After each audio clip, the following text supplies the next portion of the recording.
नमस्कार साथियों, निदान क्लासेस पर आपका स्वागत है। मैं आपका दोस्त नागेश गहलोत उपस्थित हुआ हूँ आपके सामने बाल विकास एवं शिक्षा शास्त्र से संबंधित कुछ महत्वपूर्ण पहलुओं को लेकर और उनसे संबंधित प्रश्नों को आज की वीडियो के माध्यम से हम हल करने वाले हैं। तो आइए बिना देर किए आज का पहला प्रश्न देखते हैं। पहला प्रश्न आपके है, अभिक्रमित अनुदेशन के प्रवर्तक कौन है?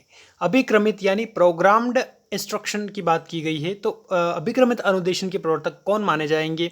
क्या क्राउडर हैं, स्किनर हैं, गिलबर्ट हैं और या फिर वुडवर्थ हैं? तो जो तीन ऑप्शन हैं ये तीनों ही अभिक्रमित अनुदेशन से संबंधित है, परंतु जो अभिक्रमित अनुदेशन के प्रवर्तक माने जाते हैं वो बीएफ स्किनर को माना जाता है। स्किनर 1954 में अभिक्रमित अनुदेशन का अपने ही अधिगम के अंतर्गत लेकर आए 1954 में अभिक्रमित अनुदेशन। तो अभिक्रमित अनुदेशन स्किनर महोदय के द्वारा लाया गया। अभिक्रमित अनुदेशन के अगर प्रकारों की बात करें तो अभिक्रमित अनुदेशन 4 प्रकार का होता है। पहला जो अगर हम बात करें तो अभिक्रमित अनुदेशन, पहली बात तो अभिक्रमित अनुदेशन होता क्या है? तो ये सिद्धांत जो है वो हमने पता कर लिया है कि बीएफ स्किनर के द्वारा दिया गया। तो यह एक ऐसी व्यवस्था है जिसमें कोई भी शिक्षक पाठ्यक्रम का निर्माण करता है और बच्चे उस पाठ्यक्रम को बिना किसी सहायता से छोटे छोटे खंडों में बांटकर अपने अपने हिसाब से अध्ययन करते हैं। इसको हम अभिक्रमित अनुदेशन कहते हैं। अभिक्रमित अनुदेशन के 4 प्रकारों में जो पहला प्रकार है वो उसको हम कह सकते हैं रेखीय अभिक्रमित अनुदेशन। इसके प्रवर्तक तो स्किनर ही हैं। कौन? रेखीय अभिक्रमित अनुदेशन के। दूसरा है शाखीय अभिक्रमित अनुदेशन। दूसरा जो प्रकार बताया गया है अभिक्रमित अनुदेशन का वो शाखीय अभिक्रमित अनुदेशन। इसके जो है वो नॉर्मन ए क्राउडर को माना गया है। क्राउडर जो है वो शाखीय अभिक्रमित अनुदेशन के प्रवर्तक रहे हैं। तीसरा मैथमेटिक्स अभिक्रमित अनुदेशन, इसके जो प्रवर्तक हैं वो गिलबर्ट हैं। तो ये तीनों ही अभिक्रमित अनुदेशन से संबंधित है, परंतु अभिक्रमित अनुदेशन यानी प्रोग्राम्ड इंस्ट्रक्शन के जो जनक माने जाते हैं वो स्किनर माने जाते हैं। और रेखीय अभिक्रमित स्किनर, शाखीय अभिक्रमित क्राउडर और मैथमेटिक्स अभिक्रमित अनुदेशन के गिलबर्ट माने जाते हैं। जबकि एक और जो बचता है वो कंप्यूटर अभिक्रमित अनुदेशन, इसके कोई प्रवर्तक नहीं है। ये 4 प्रकार अभिक्रमित अनुदेशन के होते हैं। तो आज का पहला प्रश्न आशा करता हूँ आपको समझ में आया होगा। दूसरा प्रश्न देखते हैं, निर्देशित स्वाध्याय विधि को किसने प्रदर्शित किया? निर्देशित स्वाध्याय विधि, स्वाध्याय यहाँ पर नाम में ही पता चल रहा है। स्वाध्याय मतलब बालक स्वयं के अध्याय के द्वारा उसको प्रश्नों को करता है या फिर अपने अध्ययन कार्य करता है, तो वो स्वाध्याय कहलाता है। यानी किलपैट्रिक होंगे, एंडरसन होंगे, मॉरिसन होंगे या फिर यंग होंगे। तो निर्देशित स्वाध्याय विधि को हम एक और देखें तो स्वनिर्देशित अध्ययन विधि के नाम से भी जान सकते हैं हम इसको। तो ये मॉरिसन लेकर आए थे और मॉरिसन अमेरिका के निवासी थे। निर्देशित स्वाध्याय विधि बहुत ही महत्वपूर्ण। स्वाध्याय विधि मतलब बच्चा स्वयं अध्ययन करके जिस चीज़ को शिक्षक केवल इसमें क्या होता है, सुविधादाता यानी फैसिलिटेटर की भूमिका में होता है, परंतु बालक स्वयं अपने इंस्ट्रक्शन को फॉलो करता है और अपने पाठ्यक्रम का जो है वो स्वयं अध्ययन करता है। इसको निर्देशित स्वाध्याय विधि कहा जाता है और इसके प्रवर्तक मॉरिसन थे। मॉरिसन एक अमेरिकी मनोवैज्ञानिक थे। किलपैट्रिक की बात करें तो ये भी आगे हम पढ़ेंगे इनसे संबंधित प्रश्न। और जो युंग हैं वो अगर हम बात करें तो नव फ्रायडवादी कहे जाते हैं। अगला प्रश्न है, कौन सी विधि के द्वारा बालकों को भली भांति पढ़ाने तथा लिखने का अभ्यास कराया जा सकता है? किस विधि के द्वारा बालकों को पढ़ाने तथा लिखने का अनुभव कराया जा सकता है? क्या पर्यवेक्षक अध्ययन विधि के द्वारा, क्या आगमन विधि के द्वारा, निगमन विधि के द्वारा या फिर प्रयोजना विधि के द्वारा? तो देखिएगा साथियों, आगमन विधि क्या होती है? आगमन विधि में विशिष्ट से सामान्य की ओर बढ़ते हैं, उदाहरणों से सामान्यकरण की ओर बढ़ते हैं। तो इस प्रकार से ये आगमन विधि होती है। और निगमन विधि में सामान्य से कठिन की ओर बढ़ा जाता है, यानी सामान्य से विशिष्ट की ओर बढ़ा जाता है। तो हमें बात करनी है बालकों को भलीभांति पढ़ाने तथा लिखने का अभ्यास कराया जा सकता है, तो वो पर्यवेक्षक अध्ययन विधि या फिर पर्यवेक्षक स्वाध्याय विधि के नाम से भी जान सकते हैं, जो कि मॉरिसन ने दी है और अभी अगले प्रश्न में हमने जानी है। तो पर्यवेक्षक अध्ययन विधि के द्वारा पढ़ाने तथा लिखने का अभ्यास कराया जा सकता है। जबकि आगमन विधि क्या होती है? मैंने बताया अभी, आगमन जो होती है वो विशिष्ट से सामान्य की ओर बढ़ती है, जबकि निगमन विधि सामान्य से विशिष्ट की ओर बढ़ती है। किस दक्षता क्षेत्र विशेष के लिए मारिया मोंटेसरी का इंद्रिय जनित शिक्षण उपयोगी है? यहाँ पर मारिया मोंटेसरी की बात की गई है। मारिया मोंटेसरी एक मनोवैज्ञानिक, एक चिकित्सक थे जो कि इटली की निवासी थी और ये मैडम मारिया मोंटेसरी का इंद्रिय जनित शिक्षण उपयोगी बहुत ही महत्वपूर्ण होता है। तो उन्होंने सबसे पहले जो है वो किसके ऊपर बल दिया गया है, तो उस मैडम मारिया मोंटेसरी जो थी वो इंद्रिय जनित शिक्षण के लिए जानी जाती है। तो उन्होंने सुनना, सबसे पहले बालक सुनेगा, उसके बाद उस चीज़ को पढ़ेगा, फिर लिखेगा, फिर बोलना सीखेगा। तो इंद्रिय जनित शिक्षण के अंतर्गत मैडम मारिया मोंटेसरी ने सुनने को महत्वपूर्ण माना है। अगला प्रश्न है, योजना शिक्षण विधि के प्रवर्तक हैं। योजना शिक्षण विधि के प्रवर्तक कौन माने जाते हैं?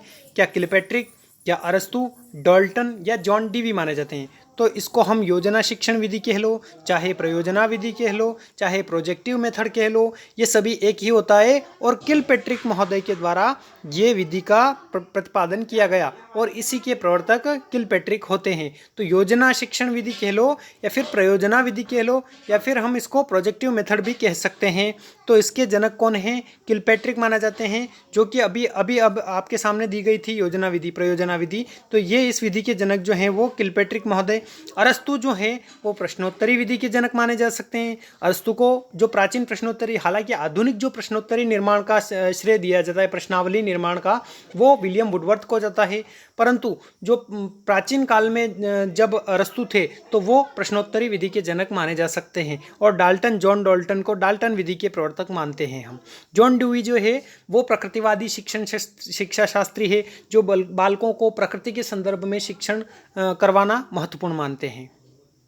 अगला प्रश्न है, रेखीय अभिक्रमित अनुदेशन का अन्य नाम है। रेखीय अभिक्रमित अनुदेशन का अन्य नाम क्या है? तो देखिए, अभी हमने अभिक्रमित, सबसे पहले वाले प्रश्न में अभिक्रमित अनुदेशन के बारे में जाना। 1954 में स्किनर महोदय लेकर आए अभिक्रमित अनुदेशन को। तो अभिक्रमित अनुदेशन 4 प्रकार के होते हैं। उसमें आपसे प्रश्न में पूछा गया है कि रेखीय अभिक्रमित अनुदेशन का अन्य नाम क्या है। क्या हम उसको बाह्य अभिक्रमित अनुदेशन कह सकते हैं, कंप्यूटर अभिक्रमित अनुदेशन, रेखीय अभिक्रमित अनुदेशन, या फिर मैथमेटिक्स अभिक्रमित? तो देखिए, रेखीय अभिक्रमित अनुदेशन तो होगा नहीं, क्योंकि रेखीय अभिक्रमित अनुदेशन तो यहाँ पर दे दिया है। मैथमेटिक्स जो अभिक्रमित अनुदेशन होता है वो अलग होता है, और कंप्यूटर अभिक्रमित अनुदेशन भी अलग होता है। तो इस प्रकार से यहाँ पर हमारा आंसर क्या हो जाएगा? बाह्य अभिक्रमित अनुदेशन। जो रेखीय अभिक्रमित अनुदेशन होता है उसको बाह्य अभिक्रमित अनुदेशन के नाम से भी जाना जा सकता है। और ये तीसरा ऑप्शन मुझसे थोड़ा प्रिंट मिस्टेक हो गई होगी, यहाँ पर शाखीय अभिक्रमित अनुदेशन देना था, जबकि मैंने रेखीय अभिक्रमित अनुदेशन दे दिया। तो 4 प्रकार का अभिक्रमित अनुदेशन होता है। एक तो रेखीय अभिक्रमित अनुदेशन होता है, शाखीय अभिक्रमित अनुदेशन होता है, कंप्यूटर अभिक्रमित अनुदेशन होता है, और मैथमेटिक्स अभिक्रमित अनुदेशन होता है।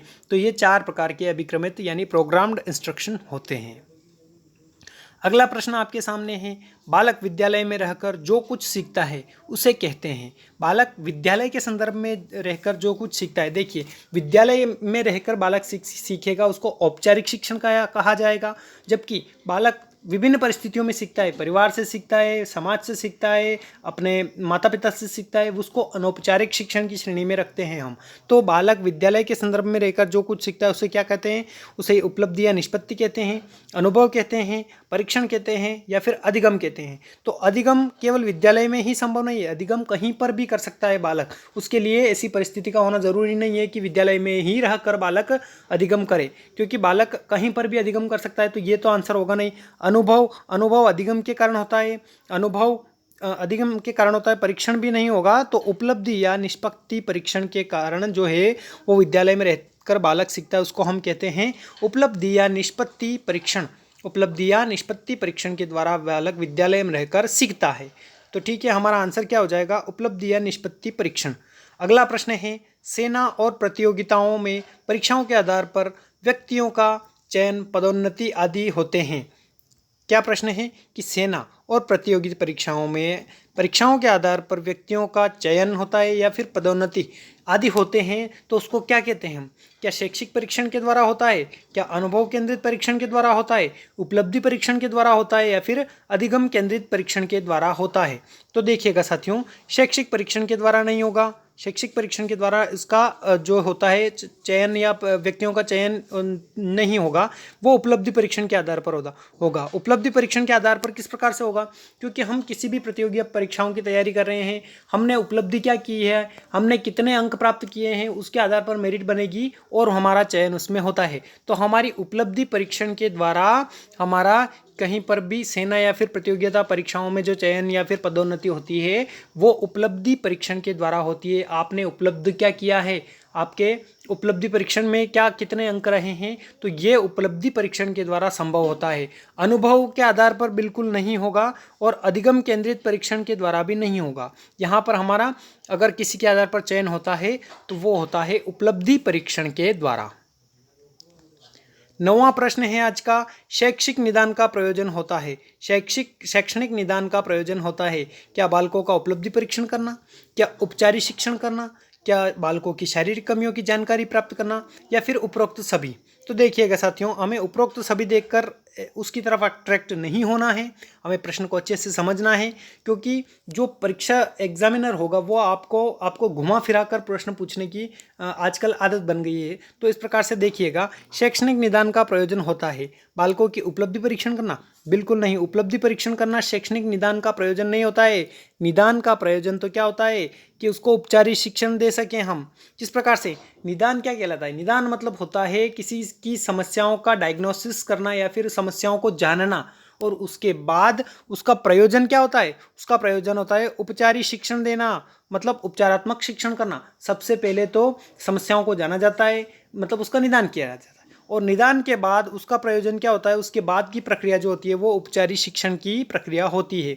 तो शैक्षणिक निदान कर लेते हैं और निदान के बाद हम बालकों को उपचारिक शिक्षण प्रदान करते हैं। तो हमारा सही आंसर क्या हो जाएगा, उपचारिक शिक्षण प्रदान करना।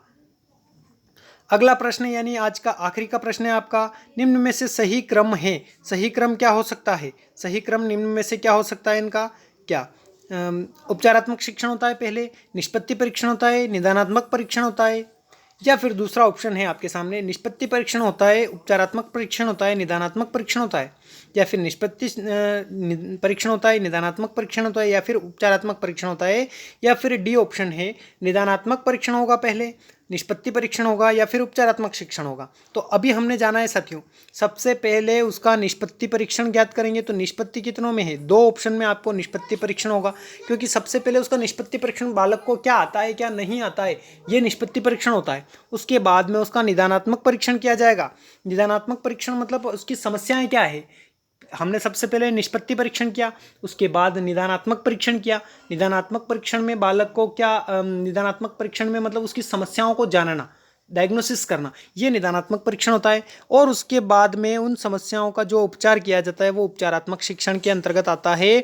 तो हमारा सही आंसर कौन सा हो जाएगा, सी ऑप्शन हमारा इज द राइट आंसर हो जाएगा, क्योंकि सबसे पहले जो होता है वो निष्पत्ति होती है, उसके बाद निदानात्मक परीक्षण होता है, उसके बाद उपचारात्मक परीक्षण किया जाता है। तो इस प्रकार से हमारे ये 10 प्रश्न आज के महत्वपूर्ण हैं, जो शिक्षा शास्त्र से संबंधित पहलुओं से संबंधित में लेकर आपके सामने उपस्थित हुआ था। तो आज का प्रश्न सीरीज आपको कैसी लगी कमेंट में बताइएगा, और अच्छा लगे तो अपने जो टेट की तैयारी कर रहे हैं, रीट वगैरह, एमपीटेट वगैरह इनकी तैयारी, सीटेट की तैयारी कर रहे हैं, उन छात्रों को, अपने दोस्तों को शेयर कीजिएगा, ताकि मुझे पृष्ठ पोषण मिलता रहे और आपका सहयोग प्राप्त होता रहे। धन्यवाद और थैंक्स फॉर वॉचिंग।